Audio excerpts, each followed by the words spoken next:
DCW, DCW, DCW.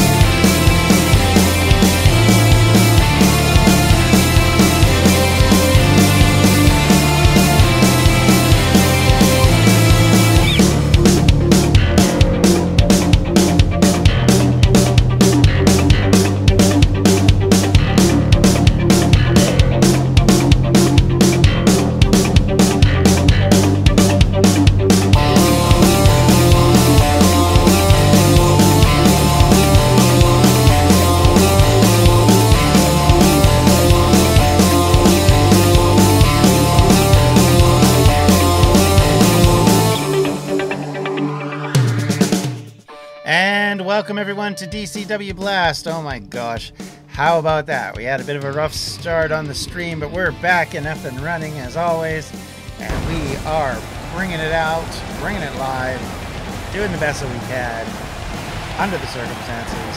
Once again, I am alone tonight. Welcome, welcome, welcome. Nonetheless, hello Kurt, hello Dave. Goodness gracious. All right, well, we are live. I don't remember where we're from. From Milan, Italy. That's right. We are on the world tour tonight. And yeah, you better be ready and able, to use a very much wrong term. We are off. I will let you know. That's right. This is one of those ones where I had problems with our... initially, there was supposed to be a match for Danger Us Alliance. It just never went through. It continued to crash over and over and over again. I'll be honest, I had troubles with tag team matches all this last little while. So, yeah. I eventually sorted them out, but not tonight. So we'll only have 6 matches tonight, but they're pretty good ones nonetheless. And it is very much a D&D Originals versus the bad boys or the good boys, depending on your point of view. The simply Unprofessionals. And speaking of that, here comes Ross as we get started with our Pirate King. Almost said Pirate Princess. The following contest is scheduled for one fall. Making his way to the ring well now. From New Hampshire, weighing in at 240 pounds, Ross Malcolm Boyd. The only one I can actually do his entire name for.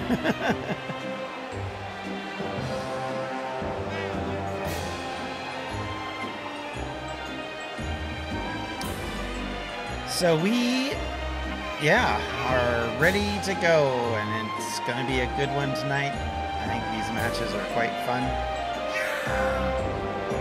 Bit of a different little mix-up. Webby's taking on Chris tonight. Austin taking on, I believe, who was it?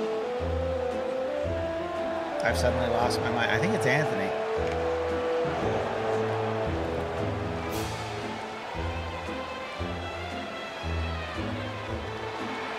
Let me know if there's any sound issues ongoing. Hopefully we fixed everything now. Yeah. Having myself on mic issues, which I don't pick up until after the fact, is always super fun. Okay. Here we go. Ross is out. He's been having troubles getting wins lately. And he's got a big job to do now up against one of the leading lights of the D&D Originals. It's Goose. It's still one of my favorite entries. Voiceovers, intros, ever. And his opponent from Chicago, Illinois, weighing in at 267 pounds, Goose.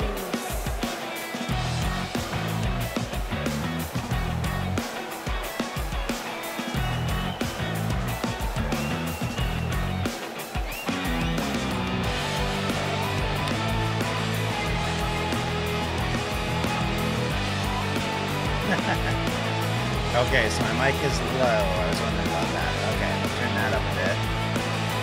Turn that down a bit. Maybe between the two, we'll be at relatively even Stevens now. Okay. So here he is. Here's our boy Goose. Ready and rocking his D&D original shirt and wearing the colors. I will say you guys won, simply because I had to pick a winner. Because like I said, it just would not let me do it. Alright, here we go. Ding, ding, ding goes the bell, baby.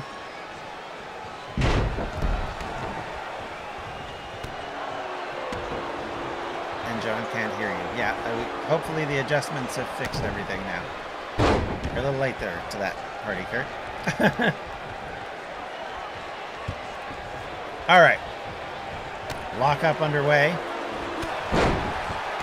Big elbow sends Goose down. Turn the other down a little bit more just to set the tone a little bit. There we go. The reason why I was turned up was because I was having problems with the audio being too soft before, so that was probably the reason. So, whoops, I turned the microphone down. Oh, there we go. Okay. That should be better. Okay, wow, that's super loud now. Alright, we'll turn that down just a little bit while I get all that unfortunate mess sorted out. Okay, turning the wrong thing down is always the worst. Alright, here we go. Big pin maneuver. Yeah, I got it in there, boys.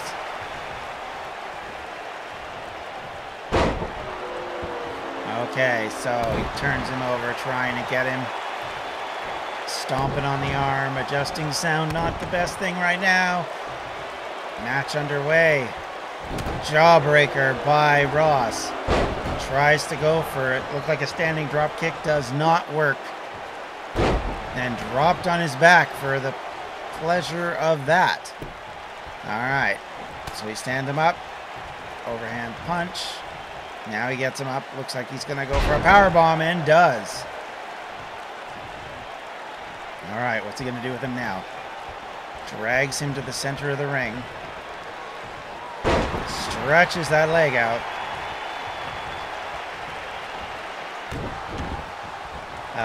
I don't know why you can barely hear me, Kurt. I've done everything I can to make it work, so it's literally all my settings are set so my voice is really high and everything's really low, so yeah, so maybe it's a setting issue on your end? Don't know. As long as you can hear me and the other sound isn't too loud. Anyway, elbows to the gut, clothesline, and then a bulldog follow-up.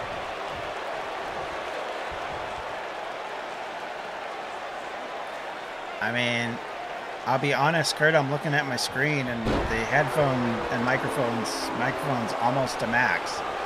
So maybe it's something else. I don't know. Kick to the knee is the other sound. Is the other sound loud? Like, is the crowd loud? Kick to the face. I mean, previously, I'm sure that's what it was. Knocks him down. Ross waiting for him to get up. Turns him over and puts him in what looks to be a crossface. He's got it locked in, but no. Not enough. Working on... I'm just going to double check. Yeah, it's all turned up. Everything's up as normal. Like, literally, I've done nothing, Kurt. Other than accidentally turn it down and have to turn it back up again. Like, this is Monday's setup, with the exception of I had to fix things. Because the microphone died. Alright. Picks him up. I will check it on Twitch later just to kind of see where things are. If there's a problem, then I do need to fix that. Puts him back into the corner. High kicks to the face. Looks like he's doing exercise. Stepped on the chest.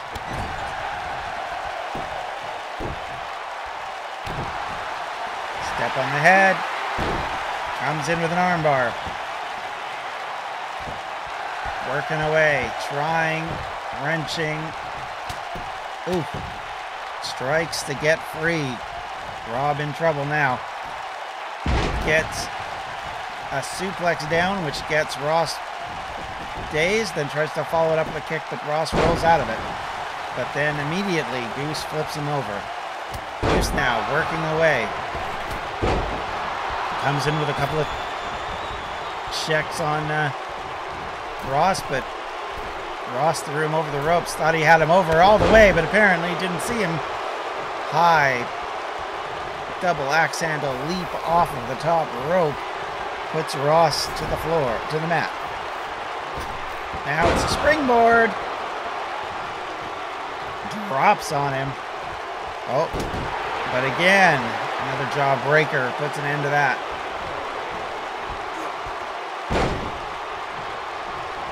And then wrenches his leg over, sending Goose to the mat. Ross working away. Immediately booted off.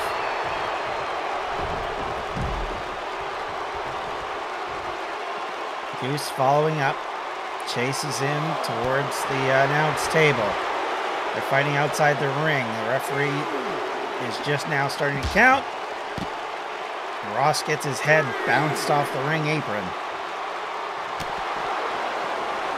Yep, the camel clutch is going to be the most useless move in this game. Big overhand strike.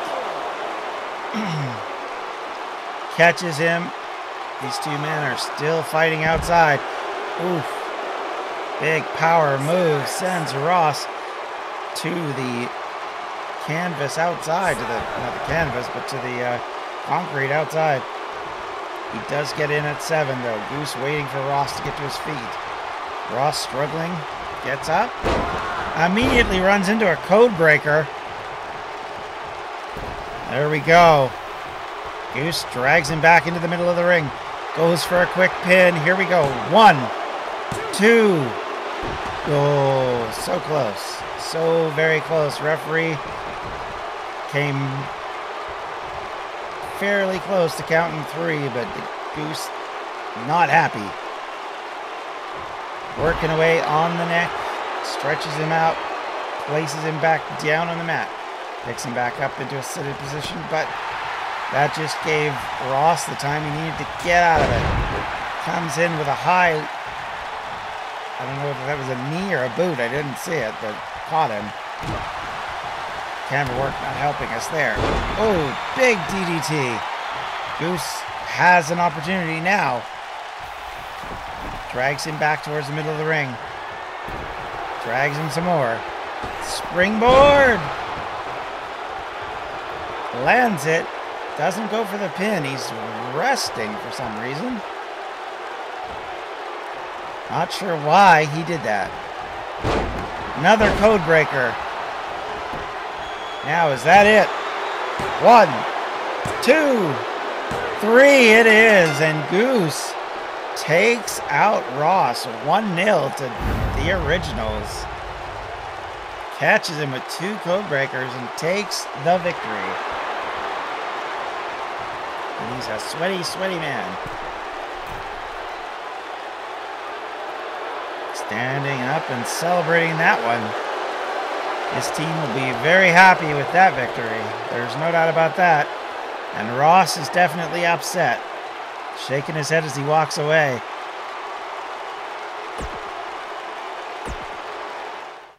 So we'll have to see how that works out. Will this be another one of those days where the Unprofessionals are suffering in the face of the Originals? But up next, it's the champion Austin versus Devin.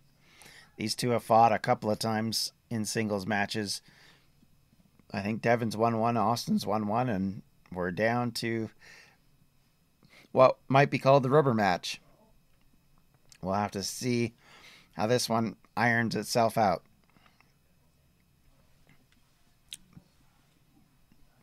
not... Austin really doesn't fight in tag team matches that often, so they haven't collided a whole lot, but certainly they've had opportunities. Now, here we go, and Devin's the first out.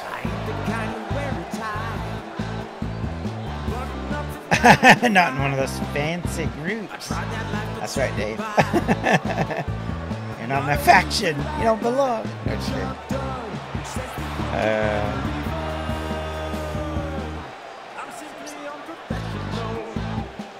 I do like these two entrances. I like Unprofessionals theme song. The actual real theme song for the show. I actually do when listening to sing the stupid song. Making his way to the ring from Detroit, Michigan. And of course, because this entrance took forever, I had to play it a few times. Devin! Because Devin apparently has one of the longer entrances. I think only Austin has a longer one. So this will be a good combination.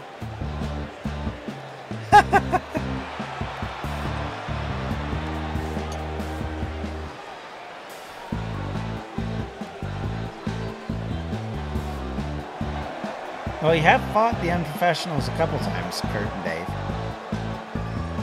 I mean, not with great amount of success, but you have fought them.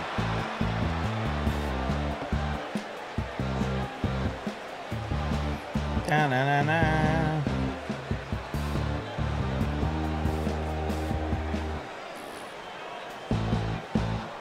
And there we go. That's finally the end of that entrance. Here we go. Now it's the champ coming out.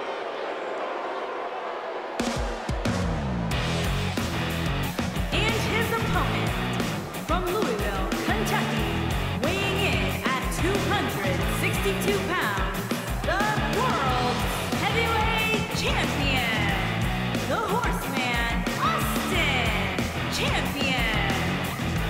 I do not know why when they're champions they say champion at the end of their name sometimes.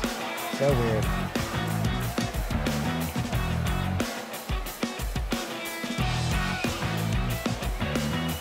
Austin, I swear we get hit almost the entire song in. That's the way we do it.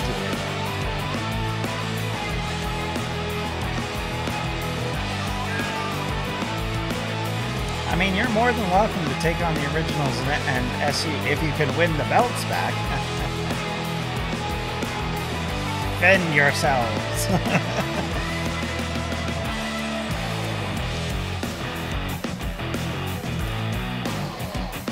Okay. Alrighty. There he is. Man with big gold and blue belt. I called it the richest prize in the game, stealing that from JR in the intro I've done for Redemption. I actually like that probably better than 10 pounds of gold or whatever they call it in WCW. Or the big gold belt. I've heard it called that. Alright. Immediately, Devin comes in. Goes aggressive on the champ. Lots of chops, punches, and almost a kick. Missed there. But immediately found himself in trouble as Austin got a hold of him. And with one reversal, this whole match has switched around.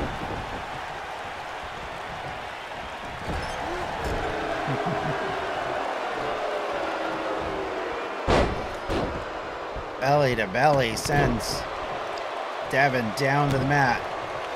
Devin now all of a sudden on the defensive. He cannot get an advantage. And now Austin with a sit-down powerbomb goes for the pin. But no. That's never going to get a count out. Army of two, hurrah. Yeah. I get it. Hey, you know, I had to create a faction because Webby wouldn't stop creating one. Quick punches by Austin catches Devin. To be fair, I like faction warfare, so you know. It is one of the things that WCW did that I actually enjoyed. I just didn't enjoy the massive size of NWO. But in listening later about it, it sounds like they were hoping to create basically an NWO show that would run concurrent with WCW, sort of like SmackDown and Raw ended up doing. Much like actually what I was listening to JR's book the other day, and he was talking about how with WCW, when Vince McMahon bought it, he wanted to actually take the brand and keep it on TNT and actually continue to run it as WCW, completely separate of WWE as a separate company. And the only reason why they ended up doing the invasion angle came about because they, Warner Brothers at the time decided they didn't want wrestling on their television. 20 years later, that's all changed. Or 18 years later. But,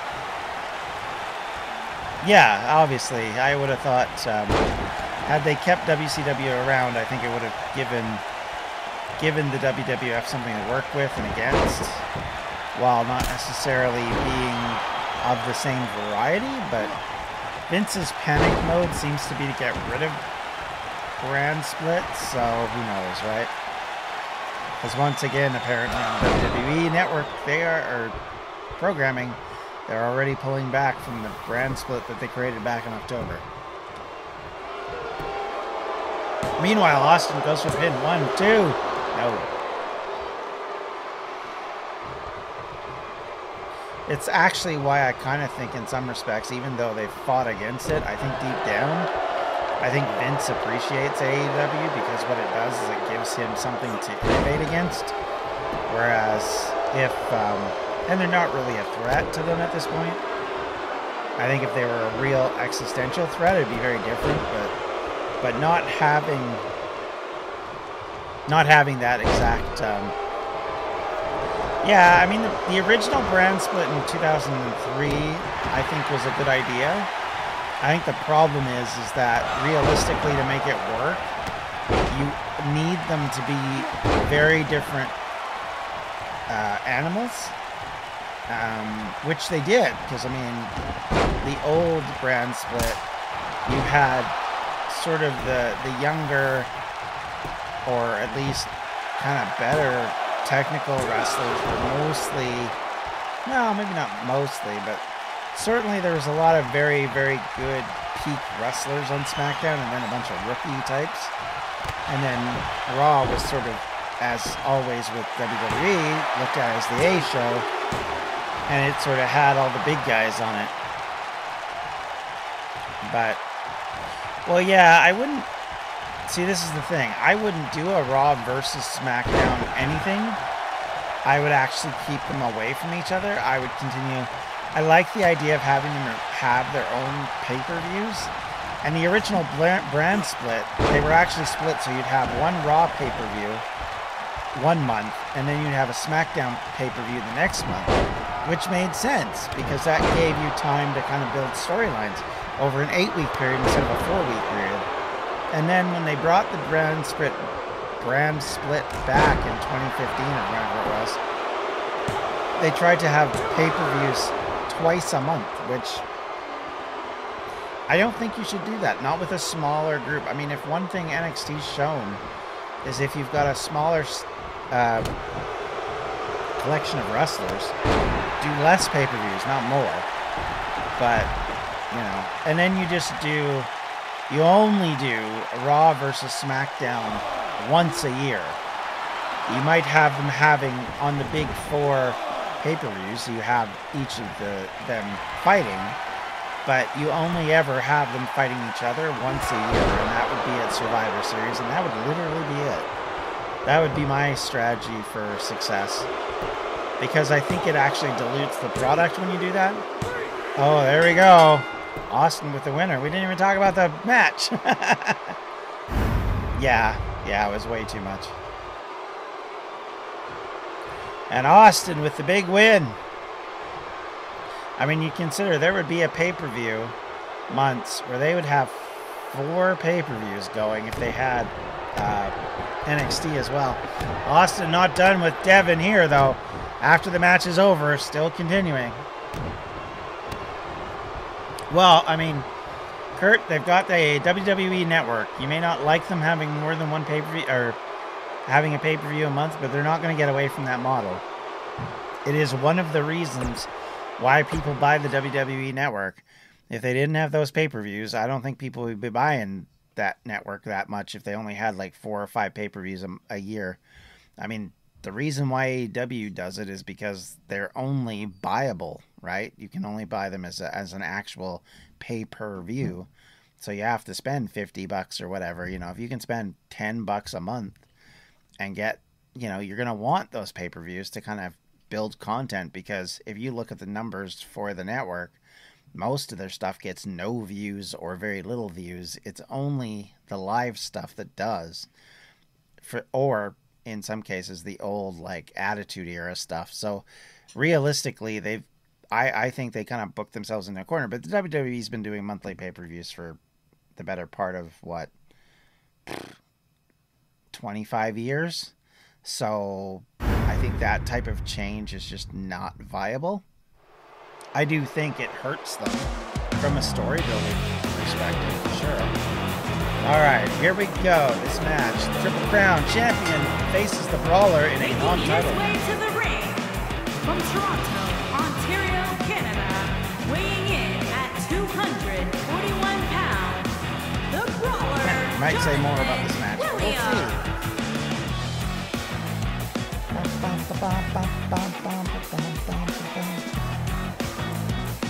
Yeah, no, I don't disagree. It's. I think the difficulty is you need your weekly programming to be viable and entertaining. But if you're going to do a pay-per-view a month, then realistically your storytelling should go to the pay-per-views. I don't think the problem is the pay-per-views. I think it's the fact that the storytelling's so bad. You know, if the storytelling's good, a monthly pay-per-view works. I mean, I've seen it work. Like, it worked in 99 to 2001 quite well. It's just that when it doesn't work, when they get so caught up in whatever the octogenarian wants, then, you know, it becomes problematic. All right, here comes Donnie. New music, new entrance, new look. From Louisville, Kentucky. No more SU on this. At 245 pounds. Well, yeah, exactly. Triple Crown champion, champion. Absolutely, Kurt. They are told through stories through the matches, but also you can't build something if you don't give it time. As Dave said, one of the solutions is not to have that story on the pay-per-view, which again, I would argue they didn't always put them on way back when. I think the problem is that they got this idea that everybody needs to make money and pay-per-views are a big money maker, so let's make sure that everybody gets on, but they don't always get, there's no reason for them to be there. Look at the Andre the Giant Memorial Battle Royal. It's completely pointless.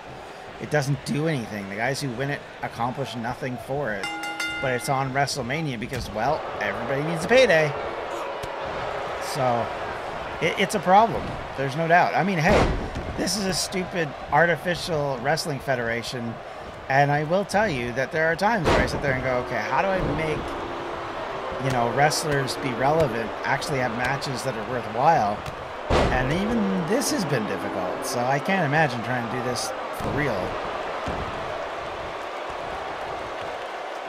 Yeah, I mean, I will agree, Kurt. Having a match that's fought at a pay-per-view where the entire story build-up is, is either the last Raw or SmackDown before the event, or worse yet, in my opinion, on social media, is a horrible way to go. And they should know better, but, you know, that's the way it goes sometimes. I mean, heck, which one was it? I think it was Hell in the Cell last year, or possibly the one before that, where they literally had no storylines coming out before the pay-per-view. Like, you didn't know who the matches were, you didn't know anything about it. And it was so bad. Whereas, the one thing I will say is, with New Japan, ROH, and AEW, and they're not comparable because they don't have the following that WWE does, so you can't really say one-to-one. But you could use NXT as an example as well, where storytelling and story building are built up over a 3-month period. Let's say 3-month period. I think those work a lot better. I just think it gives you a chance to breathe. It gives characters that don't get a lot of opportunity a chance to be on TV, so to speak. So, yeah. Yeah, that one wasn't everyone gets a sell, just everyone didn't do much. And then the match that everybody wanted to watch was crapo. Alright, ooh, Brawler with a high-risk maneuver. Ends up with knees to the chest, and he's in trouble. Big reverse chop, and then a throw into the turnbuckle. Brawler in bad shape. Champion is leading this charge. I will say, even if the Brawler wins, there's no guarantee he gets a shot at the title. He's kind of run his bolt over the last few months. Oh dear. Knocked down the referee. But Donnie's sort of SU adjacent, so it was an easy matchup to make. Yeah, I think in the end, pay-per-views need to be... if you're not going to have enough storylines, then you need to have less matches. And I think everybody would appreciate less matches and just focus on the real stories. Like, you know, we don't need a 4-hour pay-per-view for, you know, just random backlash. But, you know, it is what it is. I can't, you know, I don't understand their business model. I don't understand their strategy, but I will say from a financial standpoint, I get it, but I think it's bad booking. Brawler, almost.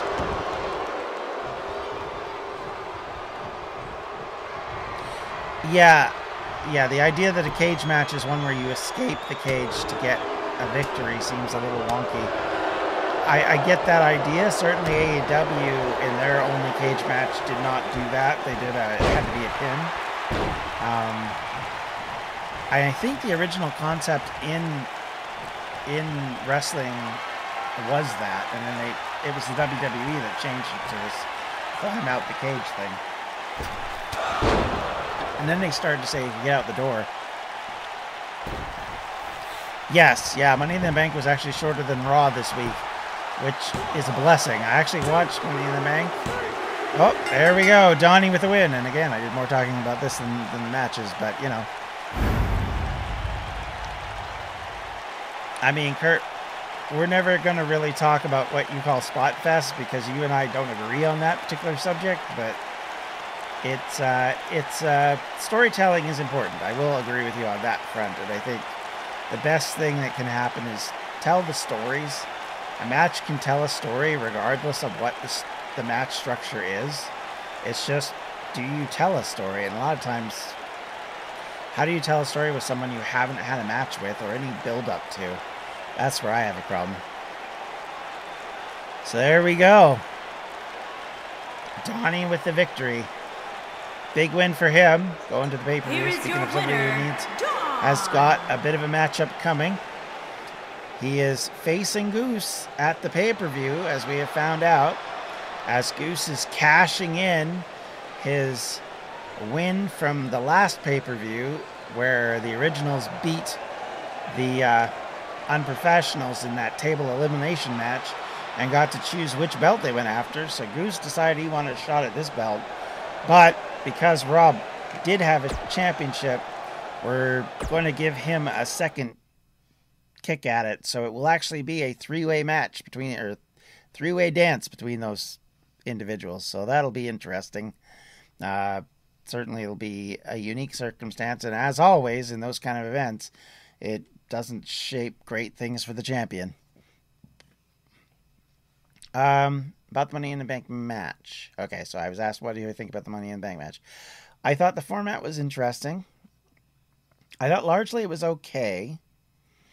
You know, it didn't write screamingly home. I think those kind of ideas where it's very tightly written are really good. I think the funny part is when you film something in advance like they did for that, why didn't they edit it? Like there were things that went on there that maybe should have been changed or spots redone because they didn't make any sense at all.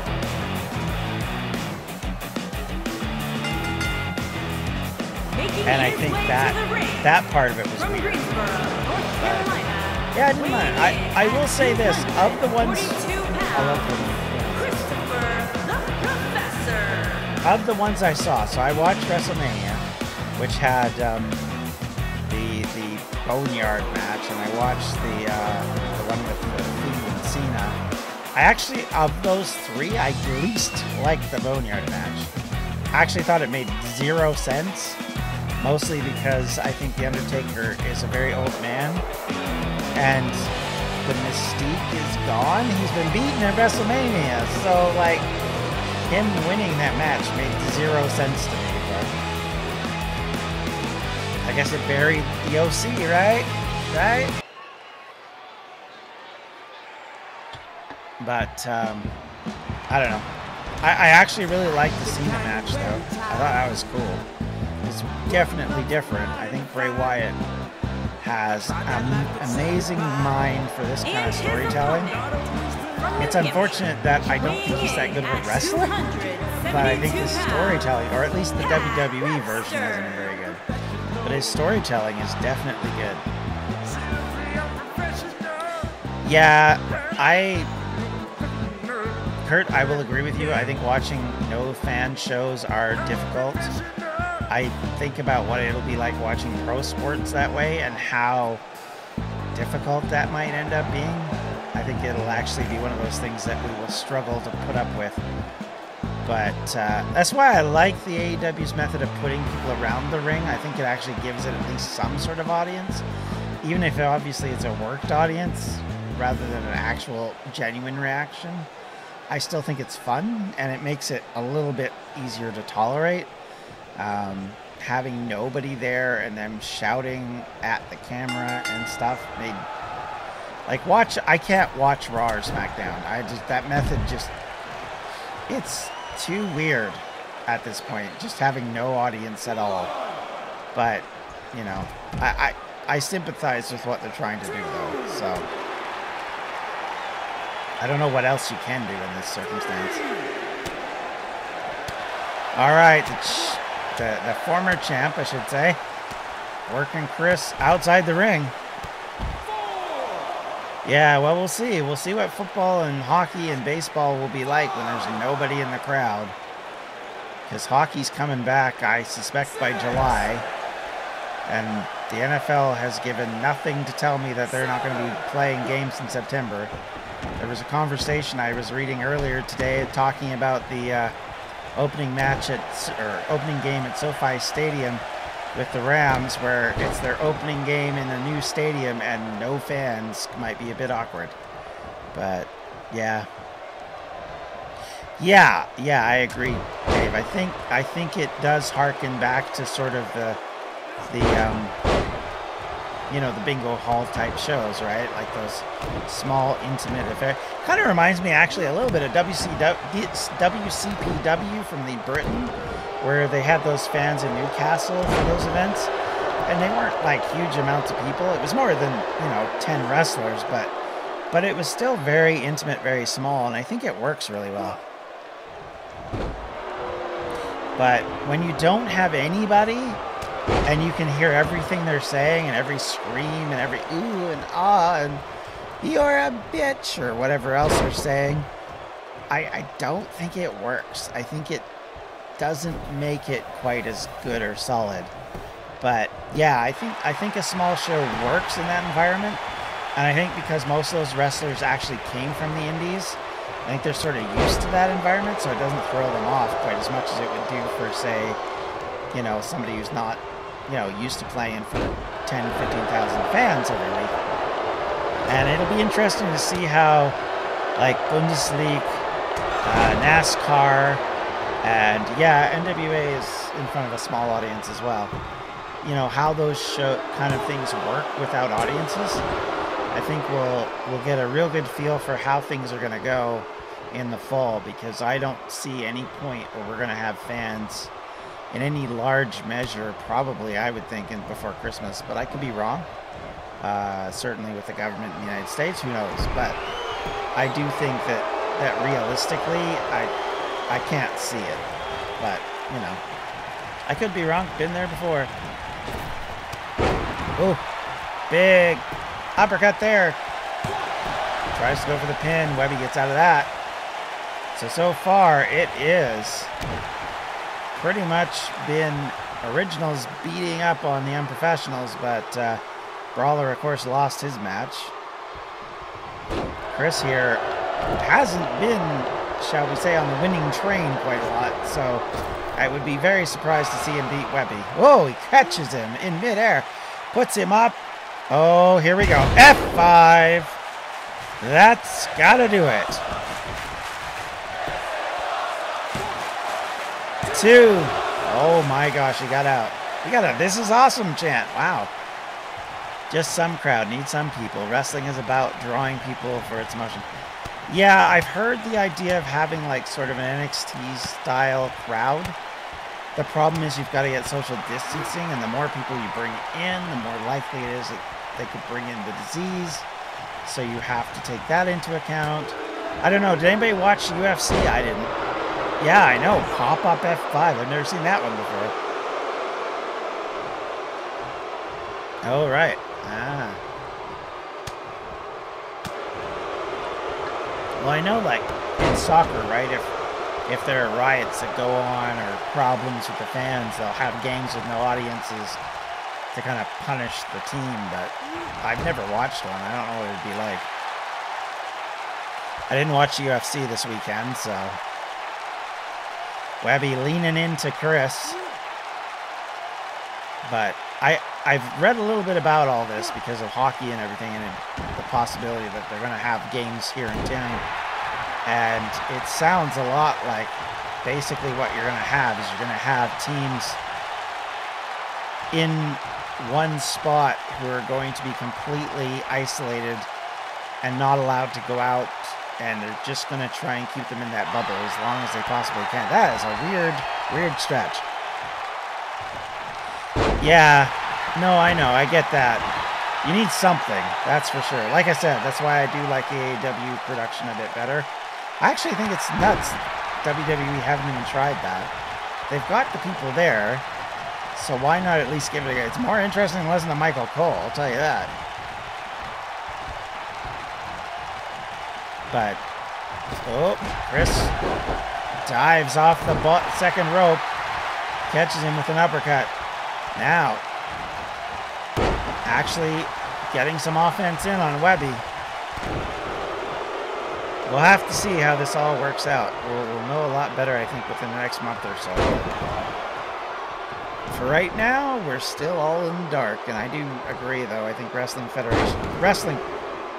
shows are best with an audience. They don't really work with no fans at all, and I think it's just bizarre. 1, 2. Chris kicks out. Or Webby kicks out. Let me try it again. Alright, so Webby's down. Chris waiting for him to get back to his feet. Groggily Webby does. What's Chris going to do? And immediately just puts him down. Puts him in the sharpshooter. Yes, he does. But Webby's too close to the ropes, and immediately he has to let go. Tries to go for the pin. He's just as much in the ropes, but apparently this counts. 1, 2. Oh, nope. Well, yeah, that's right. And there's people saying that Asuka isn't a face, even though she was acting very much like one on Monday. So is she or isn't she? Don't know. But then again, sometimes, of course, the crowds don't like to cheer for guys who are supposed to be faces and guys who are supposed to be heels, so properly. So sometimes that doesn't help. Roman Reigns, anyone? Picks him up. Drops him on his knee. We haven't been talking much about the matches. We'll do our best. Big elbow drop to the lower back. Webby struggling. He is down and out. Got his big match coming up with Austin soon. Yeah, I know. If Chris beats Webby, I know. What a turnaround that would be. I'd almost be glad he's not here to see it. Picks him up. Oh my. Oh! But Webby punches out of it. Catches Chris and sends him over the top. Now what's he going to do? Yeah, I love Asuka as well. She's my favorite, probably my favorite WWE wrestler, bar none. And I was really, really upset at how she's been treated since she's been on the main roster. She's such a wonderful person, too.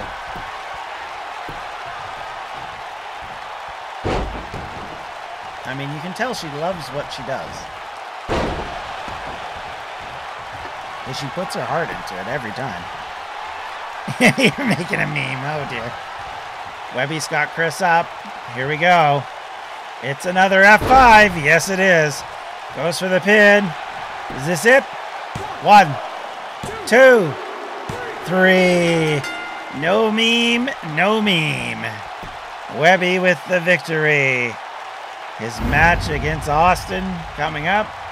Having this win will do nothing but give him the confidence to be able to take on Austin in what will be a bloody and brutal match at Redemption as they are going on in a 30-minute street fight.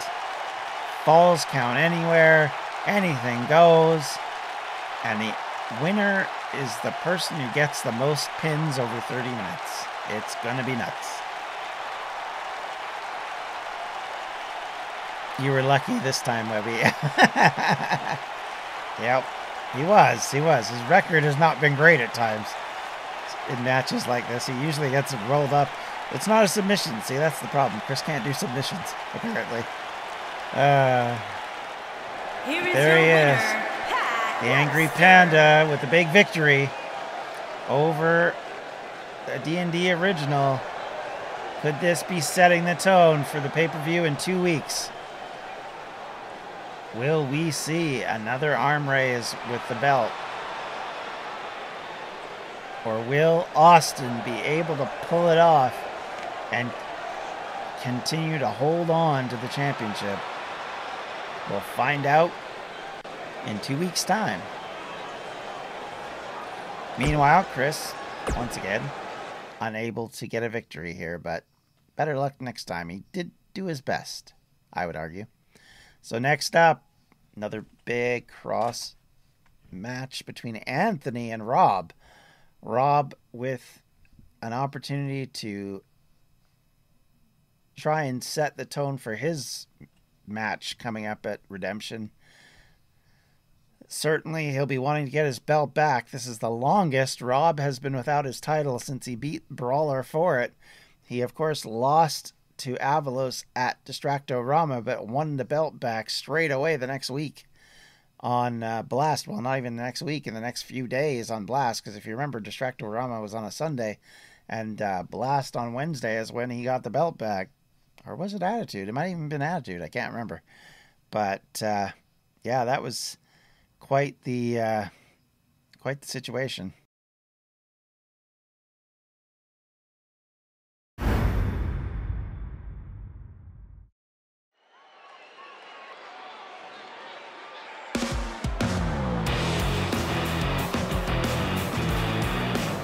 It was a blast. It was a blast. Okay. Thanks. All right, here comes Anthony.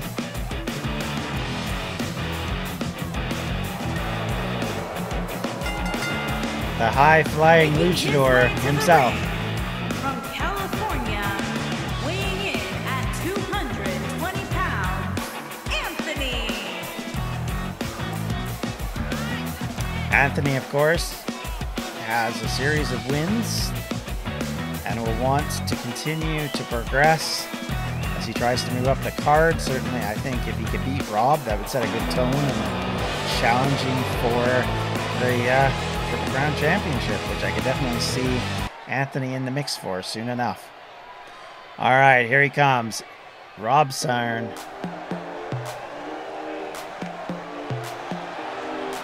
And his opponent from Connecticut, weighing in at 301 pounds, the Jester, Rob.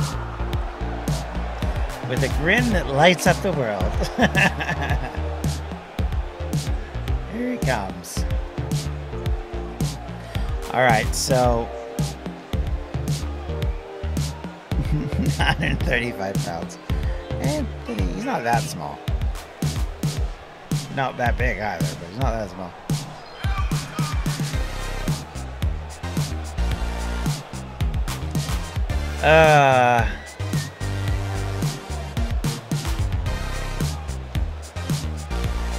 So I realized the other day, I don't know if I brought this up on the last blast, but Avalos has now won every championship and is the second person in the division to win every male championship. The first one, of course, being the Brawler, but I didn't want to point that out. But I guess I sort of did, so there you go. All right, these two lock up. Anthony going in for a fairly aggressive start, but Rob immediately turns that over. Kick to the face, stomp to the arm, and another. Ooh, but a quick boot there by Anthony gets him out of there, and then a Insecurity almost catches Rob again with an elbow. Does the second time and misses on a drop kick. Oh dear. You think he needs shiny sequins? Well, I mean, maybe. Bashes to the turnbuckle. Oh, Anthony getting rocked. But another miss by Rob will allow Anthony to escape out of that, and he gets him. Quick pin. But the referee out of position. He's been doing that a lot lately. I don't quite know what's going on with this referee, but he has not been in position for a lot of matches. Big jawbreaker by Anthony. Rocks the bigger man. Oh, but not enough. And Anthony gets thrown down. Rob comes in with a couple of strikes. Turned over and then planted. But Anthony no-sells, gets right back up and misses. Oh dear. I mean, it would make him sparkle. You're quite correct with all those sequins. I might investigate. Now he's got him up. Power, sit down power bomb. One. But Anthony kicks out. Can Rob defeat the smaller man? Can he set a tone, or is he going to get surprised? Anthony throws him into the corner, then follows up with a drop kick. But Rob immediately back up. Thrown into the other corner. Another flying forearm this time. Picks him up again, but immediately Rob is able to grab his arm, turn him over. Throws a couple of punches now and a kick to the midsection and then a DDT to go with it. Suddenly, Anthony's in good shape. The crowd not loving this. Booing away right now. Oh, but Rob, is put onto the second rope. This looks like a 619. And it is. Anthony flying to the top turnbuckle and leaps off and catches Rob. Flying like an eagle. Soaring and squashing Rob. But somehow Rob is able to kick out. Anthony tries to get to Rob but misses. But Rob himself missed. Fell to his knees. I think he's still wobbling. Ooh, that looked like a kick to the family jewels there. Turns him over with a sunset flip. And then back to the top rope again. Another leap. Oh, a frog splash. Goes for the pin. 1, 2. Ooh, so close. 2 and a bit. Anthony picks Rob up, but Rob now finally getting to his feet. Trying to psych himself up after a rough one. Oh, it is. It's the 5-knuckle shuffle. Boom. Nails it. pin. 1, 2. No. So close. Anthony splashing on Rob is like getting hit with a stuffed doll. Oh, he's got him up. Attitude adjustment. Here we go. 1, 2, 3. Rob gets the victory after catching Anthony after 2 big moves by Anthony. Rob just comes flying back and with a little Cena magic takes him out. Goodness. That was a good attempt by Anthony, but Rob was not to be denied.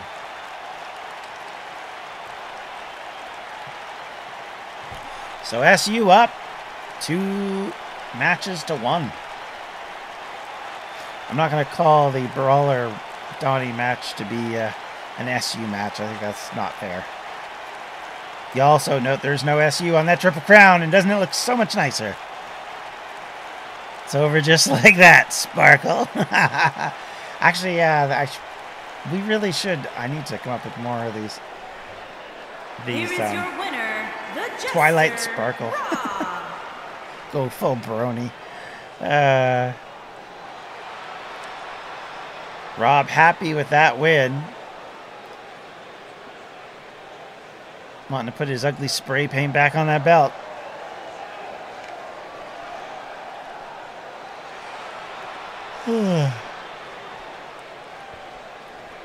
Pardon me. Big victory there. Big win for Rob. Will set the tone, I hope, for him.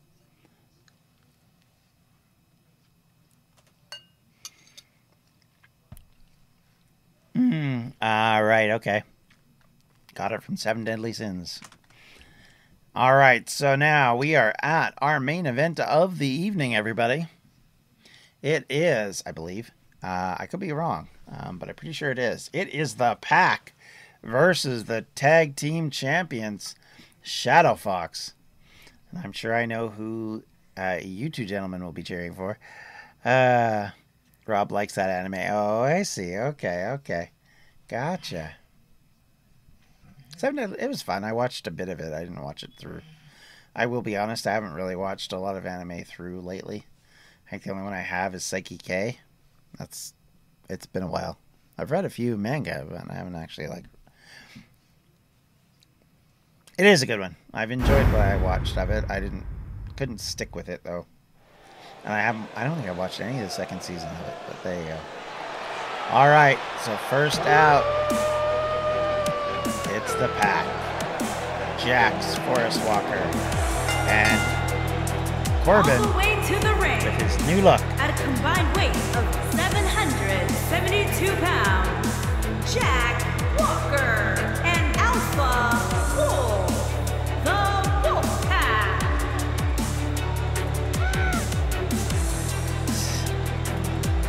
Jack Walker, that's the closest I can come up with. There's no Forest option, otherwise I would have put that in the middle, but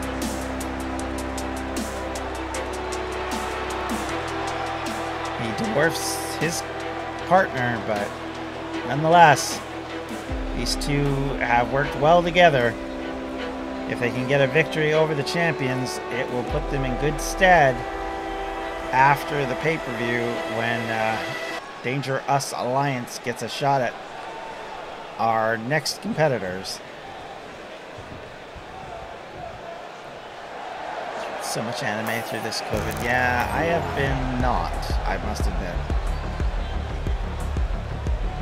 I watched Clone Wars, that's what I've been doing. Oh yeah.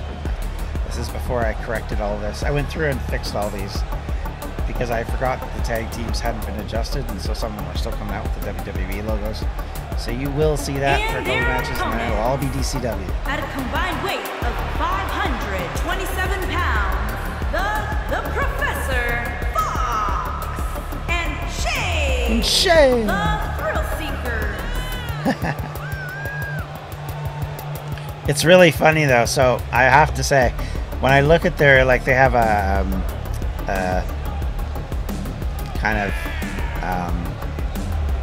shoot, what's the terminology? Kind of a running total of who they think are number 1, number 2, number 3, blah blah blah blah, all through the Federation. And it has little quotes underneath them saying what they want to get done or what they want out. Both these guys and you guys are wanting to betray their partner. It's so funny. Like the little quote underneath is saying, I want to get away from so-and-so. It's just so funny.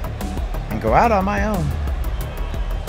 But not both of them. That's the other thing. Like yours, I think Dave says he wants to get out, and Kurt says you guys want to win the world titles, the tag titles. It's so weird though.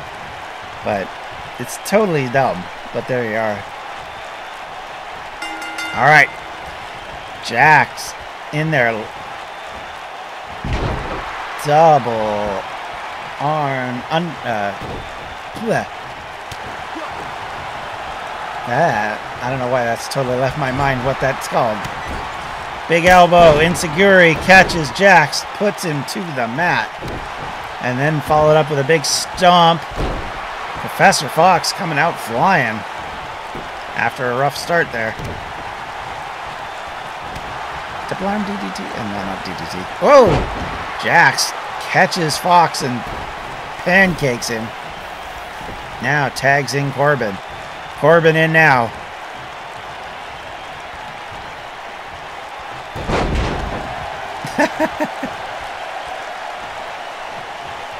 Drags Professor Fox in back towards the middle of the ring. Kick to the face and another. And a stomp in the midsection. Picks Fox back up again. Wrenches on the neck. Corbin happy to do this all day. Stressing out Fox. Picks him up. Throws him into his own corner. Does not tag the big man back in. Instead, he kicks Fox to the bottom of the rope. Now he jumps on him, drops a leg on him on the outside, then hops back in, celebrating while Fox is trying to get away. And he lets him do it. Avalos in. Oh dear, that was a rookie mistake there. Takes Corbin down, then a big clothesline to go with it. But he blocks the second one. Ooh, little shimmy there. All right. Coming back in. Avalos about to jump on him, and he does. Tries to go for the pin. One.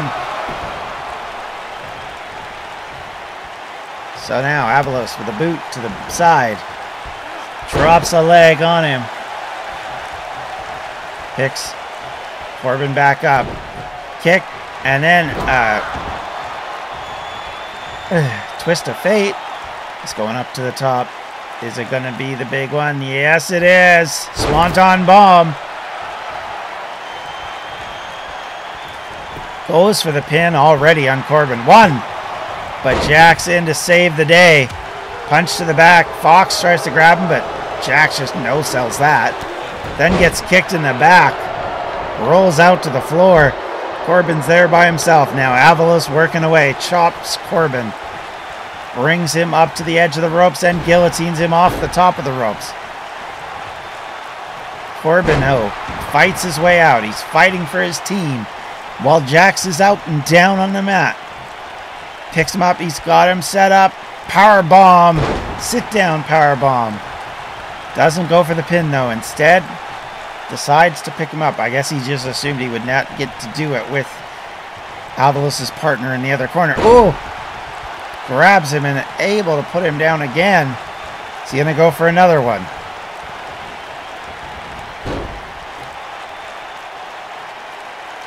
Oh.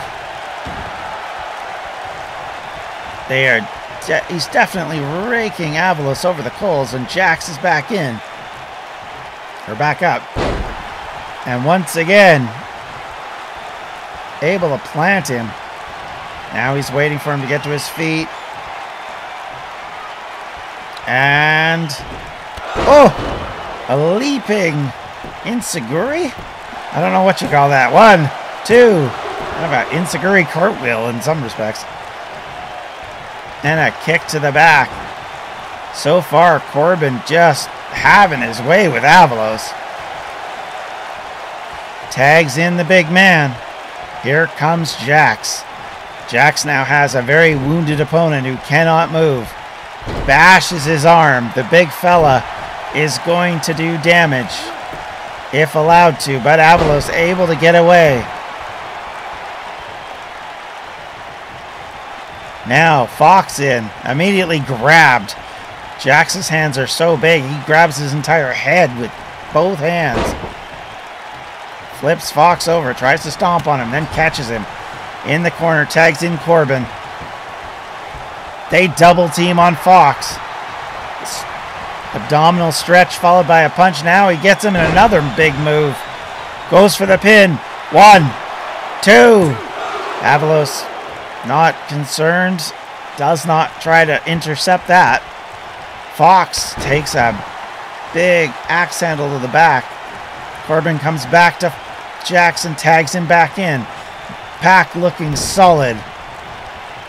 Certainly could see these guys being contenders for the tag belts if this keeps up. Turned over. Fox, of course, one of the bigger competitors as well. Able to tag in Avalos. These two big trees going up against a redwood right now. Avalos still probably suffering the effects of the thumping he just took. Tosses Jackson to the corner. Stomp into the midsection. Throws him out. Goes to the second rope. Sunset flip. Is he going to go for a pin? No. Walking around, deciding what to do. Picks Jax up by his horns. Jax turns him over. Tags in Corbin. Smart move. Quick in and out as much as you can. Dragging him over. Drops the elbow on the knee. Corbin psyched up now. He's got him. Drags him a little bit closer to the wrong corner. Not sure why he's doing that. Stretch to the leg. I think he's trying to get ready for a submission. Now he drags him back towards his side, probably to put his feet on the ropes. No. 1, 2, no. Avalos still got lots of fight in him. He's been taking a beating. Both times he's been in, he's taken a wicked beating. But he's been able to get out of it. He's recovered enough to get up. But Corbin immediately locks him in. And big suplex. Sends him out of the back onto the ground. Avalos not getting a lot of offense. He's breathing heavily. Jax just stomps him over.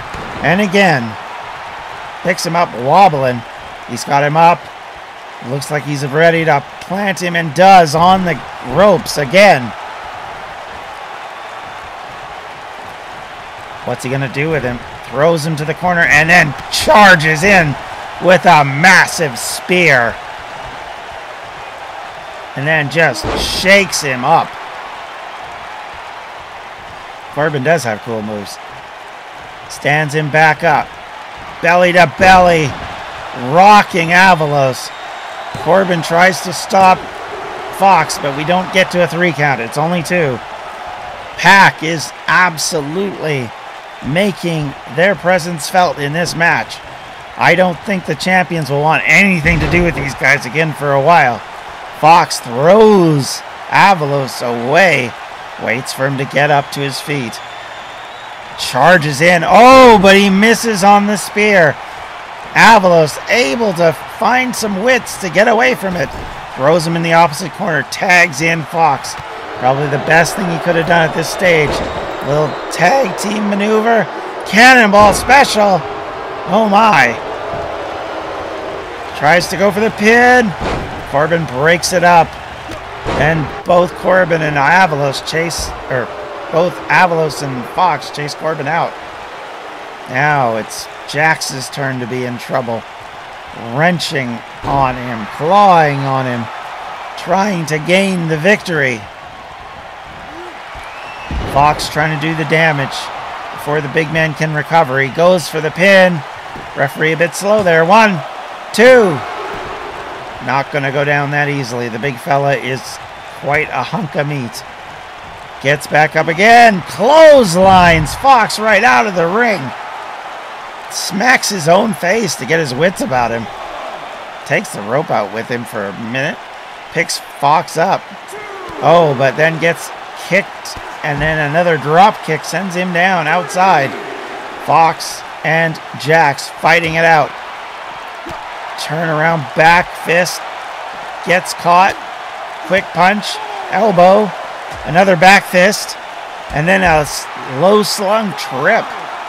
Fox taking it to Jax. Things have turned around since they've gone outside. Jax rolled back in. Fox gets back into the ring. Picks him back up. Tosses him back into the corner. Going to tag out? Yes, he does. Champions are no fools. And they're set up for another Cannonball special. There we go.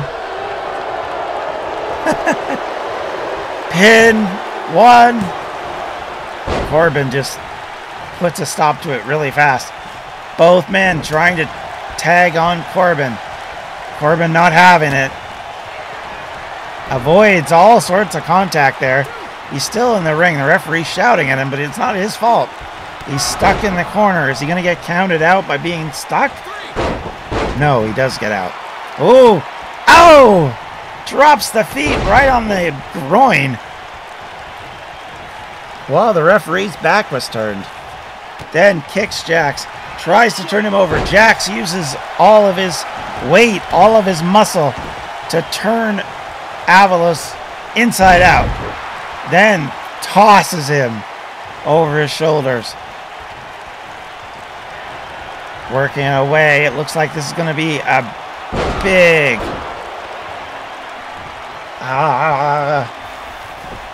move. And a pin. 1, 2. Oh, that was close. Jax almost had it done right then and there. He doesn't quite make it. Why can I not remember what that move was called? That's embarrassing. He's got him set up. And another! Gore! Goes for the pin. Corbin comes in to try and block the stop. 2. Oh my gosh, that was so close. Fox breaks it up at the last possible second. Corbin just missed. Key mistake. Now, if I was Jax, I would have gone for the pin there, but instead, he got Avalos back up, which gave Avalos a chance. Avalos now with an opportunity to go for the pin. Neither side's tag team partner is up. Working away, he's pulling on, I guess, his chin at this point. Can't really tell for sure. But he does the damage. Both of their partners are out. Both down. Oh! A low drop kick. Catches Jax. Avalos is getting to the top rope. He's in Jax's corner, waiting for Jax to get to his feet. Oh, and then brings down a double axe handle. Not exactly the most pressing of moves.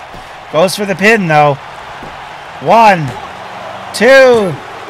Oh, Jax kicks out. Corbin and Fox back in their respective corners.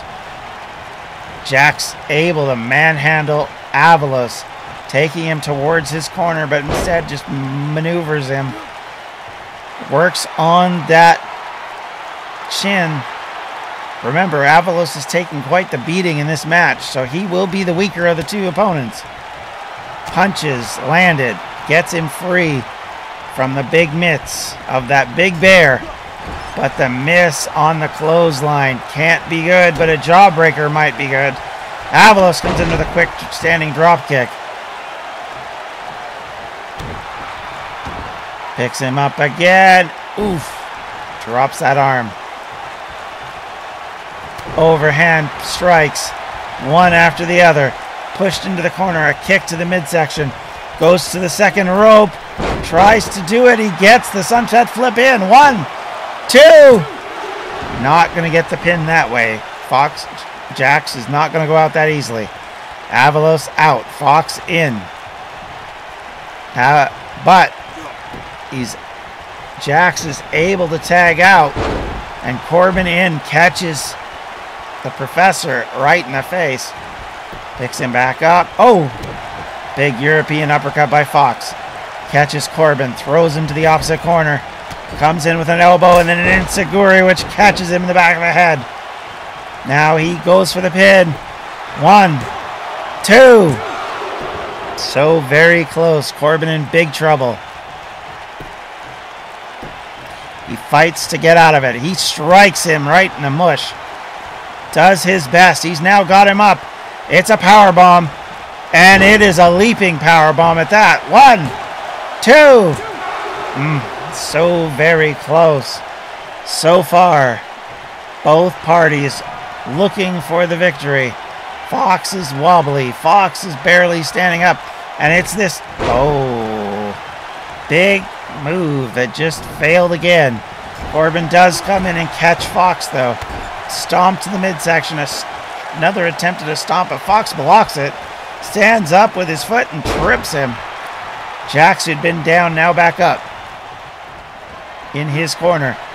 He picks up Corbin. Does Fox and tosses him down. Tags in Avalos. Corbin now in trouble. Stomp by Avalos. Avalos going to the top rope again. Is he going to go for the Swanton Bomb again? Yes, he is. Oh, and lands it. This is it. 1, 2. No. Oh, my gosh. That was close. Jax just barely got there in time. Jax trying to get out of the ring. Avalos takes a quick boot. Steps on Corbin there. Corbin being brought back to his feet. Blocks the chop, but still gets caught out. Quick move. Now here comes, and Avalos catches Corbin. Corbin trying to get back on his feet. Doesn't do it. Now back in the opposite corner. 2. And again, Corbin kicks out. This match has been topsy-turvy all over the place. The Pack showing a lot of spunk, a lot of actual, real wrestling knowledge and getting this match set up. Oh, flips him over, goes for a bridging pin. Oh my goodness, I thought he had him when Jax actually got Fox. I thought that was it. But Avalos got out again. Now, he's wobbly, he's wooby. It could be over right here. Here it comes. Pele style cartwheel. 1, 2, 3. The Pack pull it out. Big victory for these new contenders for the tag belts as they beat the champions. Goodness. I think Avalos and Professor Fox will be very happy the titles were not on the line. That was a spectacular win. Corbin with flashy, flashy moves, and Jax with so much power. The innovator of pain, that is for sure. Jack Walker and Alpha Wolf, the Wolf Pack. The Pack with another victory on the road and possibly setting up for a title match down the road. Yep, Corbin was, for sure, the one who did probably most of the damage. But with that, we have reached the end of the line, everybody. Don't forget to subscribe to the channel. You can do that here, and you can watch the latest video up here. And if you want to know more about what we do, be sure to check out distractionsmedia.com.